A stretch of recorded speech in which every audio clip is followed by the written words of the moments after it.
Hello दोस्तों, welcome to my YouTube channel. और दोस्तों आज हम बात करेंगे इंजेक्शन वीटोसाइक्लिन डीएस के बारे में कि किस कंपनी का प्रोडक्ट है, पशुओं में किस किस कंडीशन में आप इस इंजेक्शन का यूज़ कर सकते हैं, पशुओं में इस इंजेक्शन को देने की डोज क्या है। तो दोस्तों वीटोसाइक्लिन डीएस के रिगार्डिंग पूरी जानकारी आपको इस वीडियो में मिल जाएगी। तो सबसे पहले जो दोस्त मेरे चैनल पर नए आए हैं उनसे रिक्वेस्ट है मेरे चैनल को सब्सक्राइब करें, वीडियो को लाइक करें और बेल आइकन का बटन जरूर दबाएं ताकि भविष्य में आने वाली हर वीडियो की नोटिफिकेशन दोस्तों आपको मिलती रहे। तो चलिए दोस्तों वीडियो शुरू करते हैं। दोस्तों इंजेक्शन वीटोसाइक्लिन डीएस वीटोक्यूनोल कंपनी का एक बहुत ही बेहतरीन इंजेक्शन है। दोस्तों जब कभी भी आप इस इंजेक्शन का यूज़ पशुओं में करते हैं तो बहुत ही बेहतरीन रिजल्ट आपको इस इंजेक्शन के पशुओं में देखने को मिलते हैं। दोस्तों सबसे पहले बात अगर हम इस इंजेक्शन के अगर कंटेंट की करें तो इस इंजेक्शन में जो कंटेंट डाला गया है वो है ऑक्सीटेट्रासाइक्लिन, जो कि इसमें ईच ml में 100 mg इसमें डाला गया है। दोस्तों इंजेक्शन वीटोसाइक्लिन डीएस एक ब्रॉड स्पेक्ट्रम एंटीबायोटिक है जो कि पशुओं में ग्राम नेगेटिव बैक्टीरिया और ग्राम पॉजिटिव बैक्टीरिया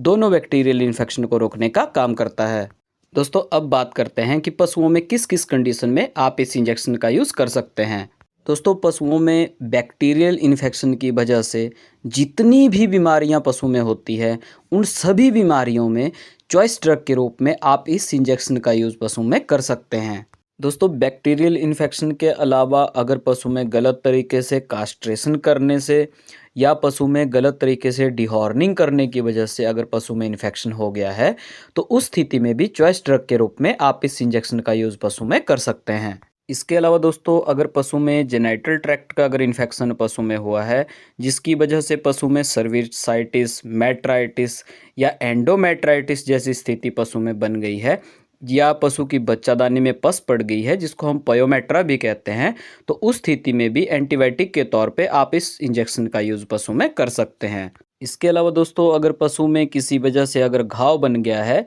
और घाव में इन्फेक्शन की स्थिति हो गई है तो उस स्थिति में भी चॉइस ड्रग के रूप में आप इस इंजेक्शन का यूज़ पशु में कर सकते हैं। इसके अलावा दोस्तों पशुओं में बैक्टीरियल इन्फेक्शन के अलावा अगर पशु में वायरल इन्फेक्शन की स्थिति अगर पशु में हुई है तो उस स्थिति में भी सेकेंडरी बैक्टीरियल इन्फेक्शन को रोकने के लिए चॉइस ड्रग के रूप में आप इस इंजेक्शन का यूज़ पशु में कर सकते हैं। इसके अलावा दोस्तों अगर पशु में प्रोटोजोनल इन्फेक्शन की अगर स्थिति भी पशु में हुई है तो उस स्थिति में भी सेकेंडरी बैक्टीरियल इन्फेक्शन को रोकने के लिए चॉइस ड्रग के रूप में आप इस इंजेक्शन का यूज़ पशु में कर सकते हैं। दोस्तों अब बात अगर हम इस इंजेक्शन के पशुओं में रूट की करें तो इंट्रामस्कुलर और इंट्रावेनस दोनों रूट से आप इस इंजेक्शन का यूज़ पशु में कर सकते हैं। लेकिन क्योंकि दोस्तों इंट्रामस्कुलर रूट से देने पर ये इंजेक्शन पशु में बहुत ज़्यादा इरिटेशन पैदा कर देता है, तो उस स्थिति में अगर इंट्रावेनस रूट से आप इस इंजेक्शन का यूज़ पशु में करते हैं तो उसका एक तो ये फ़ायदा होगा कि एक तो पशु में इरिटेशन भी नहीं होगी